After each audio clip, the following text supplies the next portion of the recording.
Magandang araw Italia, ako po si James Perez ng Charity Watch Roma. Tatalakayin po natin ngayong araw ang hindi pa rin matapos-tapos na issue sa binibining Pilipinas-Italy 2014 na hineld sa Roma itong nakalipas na ikapito ng Setyembre. Halos isang buwan na po, wala pa rin linaw ang mga pangyayaring di ka nais-nais. Ngayong araw po na to, tatawagan po natin si Ginang Maria Gemma Cruz, isa sa mga magulang ng candidate na nagrereklamo upang lalo po nating maintindihan ang mga pangyayari sa likod ng binibining Pilipinas-Italy 2014. Pronto? Good morning po, Ginang Cruz. Ako po si James Perez ng Charity Watch Roma. Good morning. Ito pala si James Perez. Ginang, we are recording right now as we talk. Pwede niyo po ba sa amin maibahagi ang mga detalye ng inyong reklamo? Ang detalye na aking reklamo, gusto namin makita yung mga tabulation sheet, judges scoring, yung financial report, and then gusto rin namin malaman kung bakit pinasok nila ang isang candidate sa top 11 na hindi naman nakasulat doon sa tabulation sheet. Ginang, may binigay po ba na rules and regulation, guidelines sa inyo ang mga organizers? Meron silang binigay na tungkol doon sa mga gagawin ng mga bata, kung paano yung mga kanila mga activities, then yung tungkol doon sa charity na kung paano mananalo ang magiging Miss Charity. Paano raw po ba mananalo ang Miss Charity? Kung marami siyang bibiling ticket, siya ang panalo. Kung marami siyang may bebetang ticket, kasi magbibigay sila ng ticket from 500 to 5,000 euro ticket. Kung sino ang maraming nakuha, yun ang magiging Miss Charity at pasok na siya sa final. Sa top 6 po? Sa top 5, magiging 6 sila dahil yung charity niya. Kaya magiging top 6. So, ibig pong sabihin, kung sino ang may pinakamalaking pera na pinasok, siya ang Miss Charity. Siya ang Miss Charity. Talaga palang money contest, no? Okay. So, meron din po ba silang pinakita na document of authorization to do a fundraising for charity na galing po sa government ng Italy? Wala silang pinakita mga documents na galing sa government ng Italia. Wala kahit ano. Ang lakas pala ng loob nilang gumawa ng ano, no? Wala naman pala silang authorization. Ano po ba ang mga napansin ninyo sa mga ticket? Yung napansin ko, yung isang entrance ticket, walang trace number. Then, yung date niya, nung pang 2013. Ibig sabihin, ginamit nila yun last year. Yeah, kasi doon din ginanap yung Pilipinas last year. Doon pala ginanap.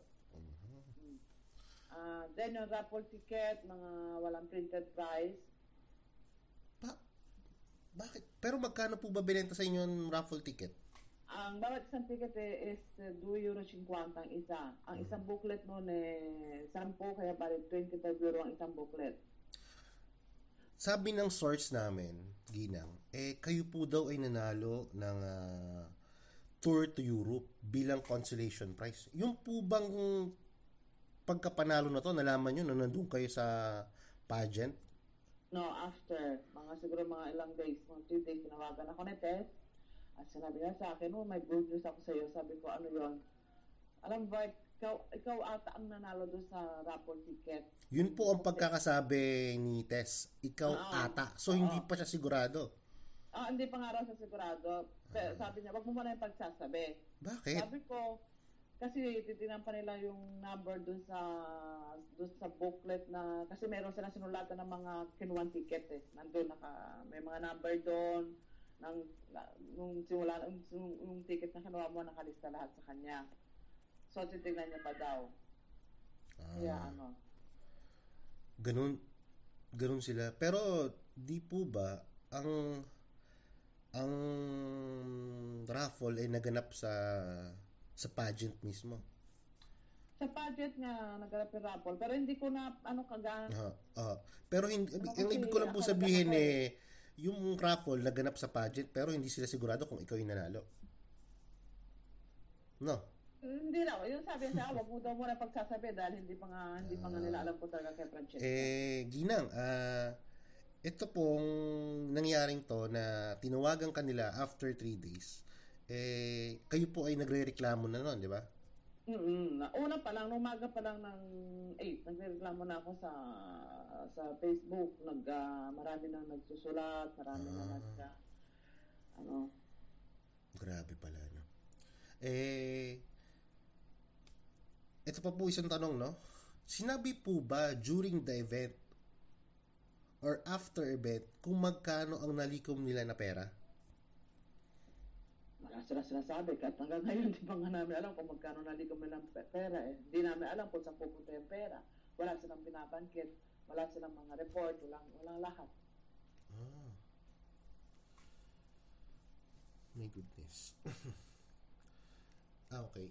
So, ayon po sa source din namin, si Mr. Arman Cormeng, Joyce Esteban, at the rest of the organizers, nagpunta na po sila nung Webes sa embasyata natin. Pinagbigyan na po ba nila yung mga hinihiling ninyo na kopya ng tabulation report, judges scoring sheets, financial report? Wala. Sagot lang nila hindi nila sinulat yung kasi may sulat ako sa embassy. Sinagot nila yung mga sulat, yung sulat ko, yung mga question ko, yung mga question namin, sinagot nila. Pero yung mga tabulation sheets at saka yung mga judges scoring, hindi nila nabanggit sa sulat na sagot nila. So, sa madaling salita po, yung hinihingi ninyo ng mga magulang, hindi nila binigay. Yung mga katunayan kung bakit si Miss Lady Jane manalo ang People's Choice Award, no? Pero kitang-kita naman po natin yun sa poll, di ba? Oo, nasa poll dati yun si Miss Lady Jane Garcia ay 66 votes lang laban kay Miss Angelica Villanueva, pero nanalo pa rin si Lady Jane Garcia ng People's Choice Award, no? Tinawagan ko pa nga ito siguro after nagpunta sa embassy. Supposed dapat nga sila tatawag sa akin. Ako pa ang tumawag sa kanila. Kayo po ang tumawag. Ano po ang napag-usapan nyo? Hiningi nyo po ba ulit yung mga tabulation report? Judges scoring sheets? Sabi ko sa kanya, Arman, sa lahat ng binanggit ko sa iyo, pero hindi mo binanggit ang importante, yung hiningi namin sa mga judges scoring at mga tabulation sheet. Bakit wala doon sa sagot mo sa sulat? Sabi niya, tita, napag-usapan na ako namin yan sa embassy, gano'n. Napag-usapan niya sa embassy, kami ang dapat na kausapin. Tapos sabi niya nga, ano po sabi niya? Sabi niya nga, patatawagan nga daw kay test lahat ng mga magulang para magkita-kita nga daw, para pakita yung mga dapat makita. Sabi ko, dapat lang. At dapat, madaliin nyo. Sabi ko pa sa kanya, huwag mo nang palilipasin pa ng matagal. Sabi niya, sige. Pero hanggang ngayon, wala pa rin silang tawag. Hanggang ngayon, Huwebes sila nagpunta, Sabado na. Dapat nagtatawag na sila. Ginang, matanong ko lang po sa inyo, no? Kung sakali po bang maipapakita sa kanya na tabulation report and judges scoring sheet, maniniwala pa po ba kayo? Halos 3 araw na lang. 1 buwan na. 10 years na po nila itong ginagawa, di ba? Hindi naman ako tanga para hindi ko mahalatang ginawa nila yon o binago nila yon. Kasi iniisip ni Arman na ang mga sumali doon, mga walang utak dahil naloko niya. Wag siyang dahil hindi ako tanga, hindi tanga ibang magulang. Mahahalata kung yun ay binago. Dahil kinausap ko na rin ng ibang judge na kung sila man ay mayroong binurang na score na nagkamali, may pirma nila sa ilalim. Doon sa binura nila, doon mismo ang pirma. Well, so, kukunin ko lahat siyang mga yan, ng mga kung totoong ako nang titingin, ako nang bahala. Well, okay po. Maraming salamat po sa inyong oras, Ginang Gemma Cruz. Salamat sa inyo sa mga pagtulong, sa lahat ng mga dahil ang gusto ko lang naman talaga ay matigil na itong mga ganitong organisasyon na walang ginawa kundi lokoy ng mga tao, humingi ng pera sa mga magulang, ang mga bata na sasaktan. Dapat yung ganito hindi nadadami ang mga bata na umiiyak dahil nakita nila ang kanilang paghihirap, tapos nawawala, sa wala lang napupunta. Sana matigil na to na talaga pong hindi na masundan pa. Dahil 10 taon na nilang ginagawa ito. Kinausap namin sila ng matino. Sagot nila, huwag kayong mag-alala, malinis ang laban. Doon ako na sa kanya.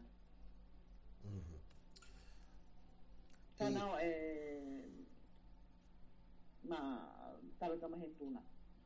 Ginang Maria Gemma Cruz, maraming salamat po ulit sa inyong oras at panahon. At ito po ngayon kami nananawagan sa lahat po ng mga magulang ng Bilibining Pilipinas Italy 2014 na buksan ng inyong mga mata. Dahil po kung hindi nyo bubuksan at pagpapabaya kayo na gaguhin, gamitin at lokohin ng mga taong tulad nila, hindi ko lang po alam kung ano pang susunod na pwede nilang gawing show na pagkakaperahan. So imagine niyo po yung mga pera ninyo na tinatapon nyo na ang alam ninyo ay pupunta sa fundraising, sa charity, sa donasyon, hindi naman pala pupunta. So ulitin po namin, nananawagan po kami sa mga magulang na gustong magsalita. Bukas po yung Facebook namin, nakapublic po yan. Maraming salamat po sa lahat ng sumusuporta sa mga nabiktima. Ako rin po sana ipaalam na meron pa po tayong 3 magulang na may audio conversation sa amin na ilalabas din po namin yan sa mga susunod na araw. Siniset up lang natin yung yung conversation sa Skype kasi wala naman tayong perang nakukuha dito sa ginagawa natin, kaya ang gamit lang po natin is Skype para walang bayad. So ulitin ko po, maraming salamat po sa lahat ng mga sumusuporta sa mga nabiktima. At gusto rin po sana namin ulit ipaalam na ako po si James Perez at ang Charity Watch Roma hindi po connected sa mga candidates. Hindi po kami relative ng mga candidates o friend ng candidates, Siguro pagkatapos po nito magiging friend, Pero right now po hindi po kami kaibigan, kundi kami lang po ay mga concerned citizen na gustong tumulong. Maraming salamat po sa lahat. Sana po magkaisa tayo.